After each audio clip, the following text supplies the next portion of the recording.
बिस्मिल्लाहिर्रहमानिर्रहीम। अस्सलाम वालेकुम। आज 30 सितंबर है और दिन है मंगल का। इस वक्त हम मौजूद हैं सुप्रीम कोर्ट ऑफ पाकिस्तान में। सुप्रीम कोर्ट ऑफ पाकिस्तान ने बड़ा फैसला सुना दिया है। जस्टिस सरफराज डोगर और जस्टिस मोहम्मद आज़म खान का फैसला, जिसके ज़रिए जस्टिस तारिक महमूद जहांगीरी साहब को जुडिशल वर्क से रोका गया था, उस फैसले को कलअदम, उस ऑर्डर को कलअदम करार दे दिया गया है। वो फैसला तो नहीं था। फैसला तो होता है कि जब प्रोसीडिंग मुकम्मल हो जाती है तो एंड में जजमेंट दी जाती है, फैसला दिया जाता है। तो ये अबूरी ऑर्डर था, इंटरम ऑर्डर था, आर्जी ऑर्डर था, जिसके तहत जस्टिस तारिक महमूद जहांगीरी साहब जो एक आज़ाद जज हैं, जिनका जितना उन्होंने केसेस सुने उसमें हमने देखा कि उन्होंने अपने हलफ से वफा की, आज़ादाना फैसले दिए और ख़ास तौर पे उनका जो सबसे बड़ा जुर्म जो अब तक है वो ज़ाहिर है वो फार्म 47, फार्म 45 वाला मामला, इस्लामाबाद के 3 हलकों के केसेस उन्होंने सुने। और जब उनको ट्रिब्यूनल से हटाया गया, जब उनको काम से रोका गया जस्टिस आमिर फारूक साहब की जानिब से, तो उस वक्त एक हफ़्ता और उनको मिल जाता तो वो तीनों सीटें PTI को वापस मिल जानी थी। उसकी वजह यह है कि तारिक महमूद जहांगीरी साहब पर, क्योंकि उस दिन मैं कोर्ट रूम में मौजूद था, उन पर इल्ज़ाम ये लगाया गया कि वो बहुत जल्दी में है नून लीग से सीटें लेकर PTI को देने में, और वो तेज़ी से ट्रायल चला रहे हैं। तो उन्होंने अगली समात पर नून लीग के तीनों MNAs मौजूद थे, फॉर्म 47 के, उनके वकला मौजूद थे, और उन्होंने जो इलेक्शन एक्ट है उसको पढ़ाया। उनका खुद पढ़ो, इलेक्शन एक्ट को पढ़ाया, उसके अंदर लिखा हुआ था कि 7 दिन में आपने इस केस को कंक्लूड करना है, मैक्सिमम 2 या 3 आप एडजमेंट्स दे सकते हैं जुर्माने के साथ। उन्होंने कहा कि मैं अगर कानून से हट के कोई काम कर रहा हूँ तो मुझे बताओ। लेकिन असल जो उनके ऊपर मसला बन गया था वो ये बन गया था, उन्होंने इलेक्शन कमीशन को कहा, उन्होंने ROs को कहा, उन्होंने जितना इलेक्शन के अंदर ब्यूरोक्रेट्स इन्वॉल्व थे उनको कहा, नून लीग के MNAs को कहा, PTI के MNAs को कहा, PTI के उम्मीदवारों को कहा कि आप सब लोग जो है वो जो फॉर्म 45 जमा करवाएंगे, फॉर्म 47 जमा करवाएंगे, जो रिकॉर्ड जमा करवाएंगे, उसके साथ आप सब बयान हल्फी जमा कराएंगे। और अगर किसी के भी रिकॉर्ड में, किसी के भी डॉक्यूमेंट में जालसाजी साबित हुई तो उसको मैं सीधा जेल भेजूंगा। और उन्होंने ये भी दिया था कि ये जो रिकॉर्ड जमा कराएगा इलेक्शन कमीशन, फॉर्म 45, फॉर्म 47, इसका फ्रेंसिक जो है वो बैरून मुल्क से भी कराया जा सकता है। तो उस वक्त कांपें टांग गई थी और वाज़ेह हो गया था कि ये तो 3 सीटें नून लीग की जाने वाली हैं और इलेक्शन के ऊपर, धांधली के ऊपर एक इतना बड़ा वर्डिक्ट आ जाएगा। और अगर पाकिस्तान के बाहर से फ्रेंसिक हो जाता है तो साबित हो जाएगा ये तो पूरी की पूरी हुकूमती जाली जो इमारत खड़ी की गई है फॉर्म 47 की, ये तो हिल कर रह जाएगी। और इसलिए तारिक महमूद जहांगीरी साहब के ख़िलाफ़ जो है वो काम शुरू हुआ और तारिक महमूद जहांगीरी साहब को काम से रोका गया और तब से उनके खिलाफ चीज़ें हुई। फिर वो उन 6 जजेस में शामिल थे जिन्होंने ख़त लिखा था, वो उन 6 जजेस में शामिल थे जो अपने हलफ से वफा करने वाले थे, जो अपने जो आइन के साथ, पाकिस्तान के साथ, कानून के साथ, अपने हलफ के साथ जो है वो खड़े रहे। तो फिर उसके बाद उनकी जो डिग्री वाला मामला है वो आपके सामने जिस तरह से वो शुरू हुआ और जिस तरह से कल मुनीर मलिक साहब ने बताया और जिस तरह से 1 साल से ज़्यादा की ताख़ीर के साथ जस्टिस सरफराज डोगर साहब ने केस लगाया और फिर एतराज़ात दूर नहीं किए, अभी नंबर नहीं लगा और पहले ही उन्होंने एक इतना बड़ा ऑर्डर जारी कर दिया। खैर, आज जब समाअत का आगाज़ हुआ तो सबसे पहले तो मुनीर मलिक साहब जो जहांगीरी साहब के वकील हैं, उन्होंने कहा कि उन्होंने ऑर्डर पढ़ा कल का, जो सुप्रीम कोर्ट का ऑर्डर था। उन्होंने कहा कि उस ऑर्डर से एक तासुर मिल रहा है कि मैं इस बात से इत्तफाक करता हूँ कि हाई कोर्ट के जज के ख़िलाफ़ किसी भी हाई कोर्ट के अंदर को वारंटों की जो रिट है वो काबिल समाअत है। यानी उन्होंने कहा कि आपके ऑर्डर से तासुर जा रहा है कि मैंने इस बात से इत्तफाक किया है, मैं ये बात मानता हूँ कि किसी भी हाई कोर्ट के अंदर उस हाई कोर्ट या किसी और हाई कोर्ट के जज के ख़िलाफ़ जो रिट है, यानी जो कोवरांटो की रिट है तो उसको ओहदे से हटाने की, वो जो है काबिल समाअत है। तो उन्होंने कहा मैं ऐसा नहीं समझता, मैं जो है वो ये समझता हूँ कि ये किसी भी हाई कोर्ट के जज को या सुप्रीम कोर्ट के जज को वो हाई कोर्ट या वो ख़ास तौर पे हाई कोर्ट की बात हो, ये वो काम से नहीं रोक सकती, बल्कि जो जजेस के एहतसाब का फोरम है सुप्रीम जुडिशल काउंसिल, वही काम से रोक सकती है। उसके बाद उन्होंने कहा कि असद अली केस में जब मुनीर मलिक साहब ने ये बात कही तो अमीनुद्दीन खान साहब ने कहा कि हमने सिर्फ वो लिखा है जो मलिक असद अली केस की लैंग्वेज है। जमाल मंदोखेल साहब ने कहा कि हमने एक फ़ैसले में ये होल्ड किया हुआ है कि सुप्रीम जुडिशल काउंसिल ही एक जज को हटा सकती है। जस्टिस मोहम्मद अली मदद साहब ने कहा कि हम रिट ऑफ कोवरांटो के काबिल समाअत होने के सवाल को टच नहीं कर रहे, हमने ये नहीं कहा कि रिट काबिल समाअत है, हम तो ये कह रहे हैं कि सिर्फ ये कह रहे हैं कि अबूरी हुक्मनामे के ज़रिए हाई कोर्ट के किसी जज को काम से नहीं रोका जा सकता। यानी अब ये आईनी बेंच ये कह रहा है, अमीनुद्दीन खान साहब, जमाल खान मंदोखेल साहब, मोहम्मद अली मज़ा साहब, हसन अज़हर रिजवी साहब और शाहिद बिलाल हसन साहब, वो ये कह रहे हैं कि हम ये मामला दोबारा हाई कोर्ट को भेज रहे हैं। हाई कोर्ट का वो फैसला कलअदम, वो ऑर्डर कलअदम, फैसला नहीं, ऑर्डर कलअदम, जिसके तहत जहांगीर साहब को काम से रोका गया। लेकिन हम हाई कोर्ट को कह रहे हैं कि आप ये फैसला करें कि किसी जज के खिलाफ को वारंटो में रिट जारी हो सकती है, नहीं हो सकती, कोई फैसला हो सकता है, नहीं हो सकता।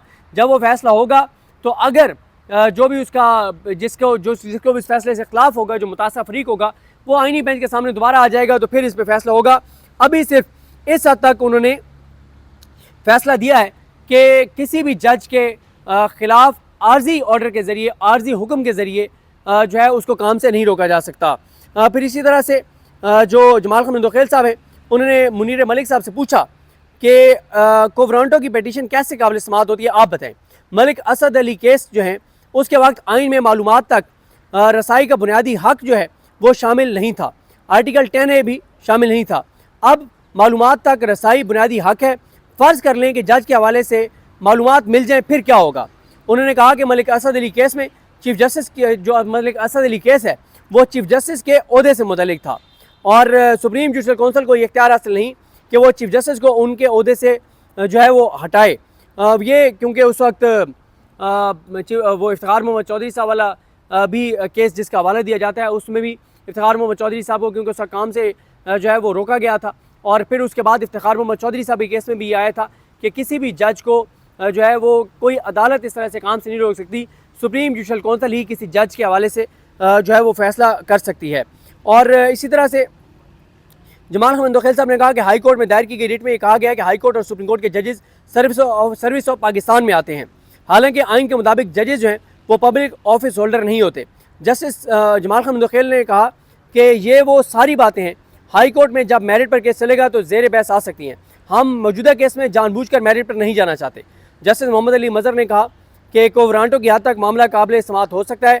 हमारे सामने सवाल यह है कि नोटिस दिए बगैर ऑर्डर जारी किया गया है और उन्होंने कहा कि हाई कोर्ट ने पहले ऑफिस एतराज़ात को देखना है, उसके बाद कोई फैसला जो है वो जारी करना है। जो यहाँ पे पिटिशनर थे हाई कोर्ट में इनके खिलाफ, जहांगीर साहब के खिलाफ, वो आज कमरा अदालत मौजूद नहीं थे, वो वीडियो लिंक पर थे, मियाँ दाऊद।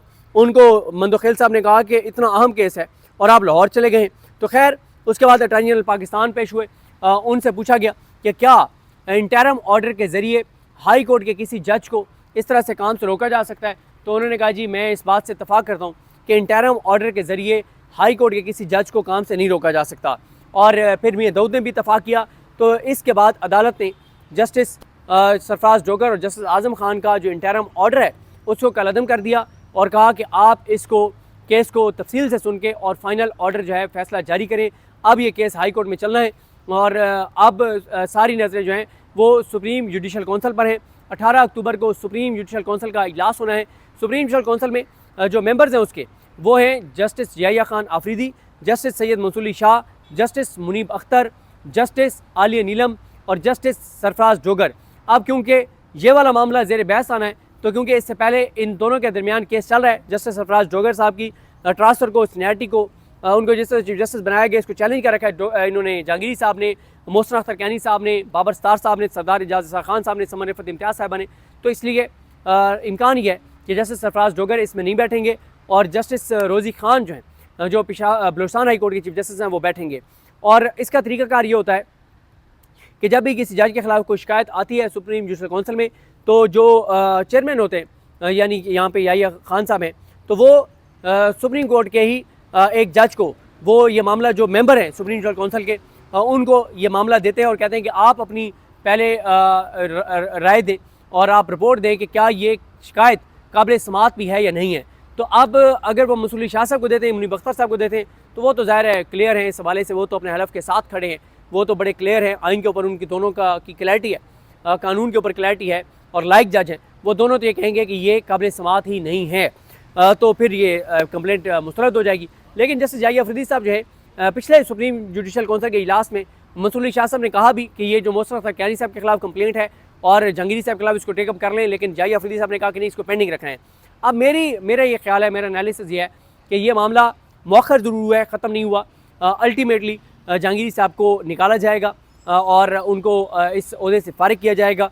और ये जो मामला अब 18 तक लेकर गए हैं, ये जस्टिस याहिया अफरीदी साहब भी और ये आइनी बेंच ने भी आज मामला दोबारा हाई कोर्ट को भेजा और हाई कोर्ट ने भी 21 अक्टूबर तक ये मामला एडजर्न किया था, गो कि आप शायद वो जल्दी समाअत के लिए मुकर्रर कर दें।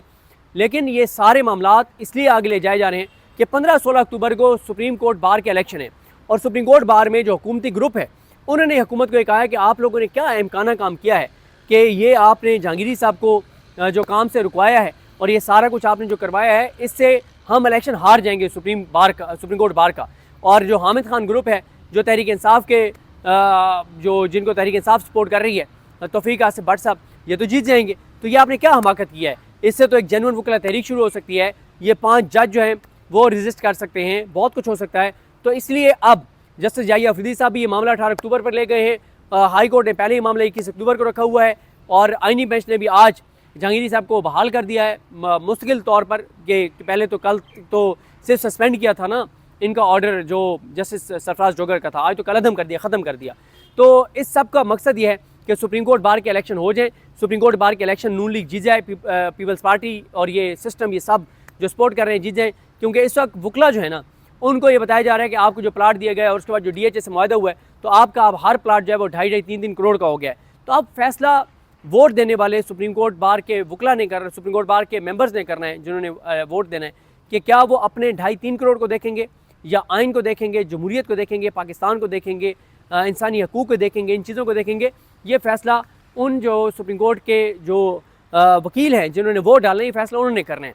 तो बहरहाल जी जहांगीरी साहब की ये बहुत बड़ी फतह है कि जस्टिस सरफराज डोगर और जस्टिस आज़म खान का जो फ़ैसला है उसको जो पिटिशनर उनके सामने थे मियाँ दाऊद, उन्होंने भी कहा कि इन्होंने गलत काम किया है, गैर आइनी गैर कानूनी काम किया। दोनों जजेस ने, जो अटॉर्नी जनरल हैं उन्होंने भी कहा है कि जस्टिस सरफराज डोगर और जस्टिस आज़म खान इन्होंने गैर आइनी गैर कानूनी काम किया है। तो अब सवाल ये है कि मसला यही है कि बात यह है कि आपने उनके फैसले तो कलअदम कर दिए, और नज़र आ रहा है सारे पाकिस्तान को, तमाम जजेस को, तमाम वकला को कि उन्होंने गैर आइनी गैर कानूनी काम किया। लेकिन सवाल यह है कि आपने उसके ऊपर क्या आप उसके ऊपर कर रहे हैं, जिसे कहते हैं कि आप उन जजेस के ख़िलाफ़ क्या करेंगे? उनके खिलाफ भी तो कोई कार्रवाई होनी चाहिए। असल सवाल तो यह है कि उन जजेस के खिलाफ क्या होगा जिन्होंने गैर आइनी गैर कानूनी फ़ैसला जो है वो दिया है। बहरहाल जी जहांगीरी साहब की बड़ी फतह है, लेकिन मैंने आपको बता दिया कि ये सब कुछ आर्जी तौर पर है। ये चीज़ें सिर्फ ये मौखर हुई हैं। अल्टीमेटली आप देखेंगे कि जस्टिस तारिक महमूद जहांगीरी साहब को ओहदे से हटाया जाएगा, और जहांगीरी साहब के बाद जो है वो आप देखेंगे कि जो बाबर सत्तार साहब हैं, मोहसिन तकियानी साहब हैं, सरदार एजाज शाह खान साहब हैं, समन रिफत इम्तियाज़ साहब हैं, इनको भी ओहदों से फारिग जो है वो किया जाएगा, क्योंकि जजेस अफोर्ड नहीं हो रहे, क्योंकि ये जजेस अपने हलफ के मुताबिक काम कर रहे हैं। और इसलिए ये इन जजेस से बहुत बड़ा एक मसला है हुकूमत को, और इसलिए तकरीरें भी इनके खिलाफ होती हैं, पार्लियामेंट में भी तकरीरें होती हैं, करारदादें भी आती हैं, इल्ज़ामात भी लगते हैं। तो देखते हैं जी चीज़ें कैसे आगे बढ़ती हैं। मुझे अपनी दुआ में याद रखें। अल्लाह हम सबका हामी नासर। अल्लाह हाफ़िज़।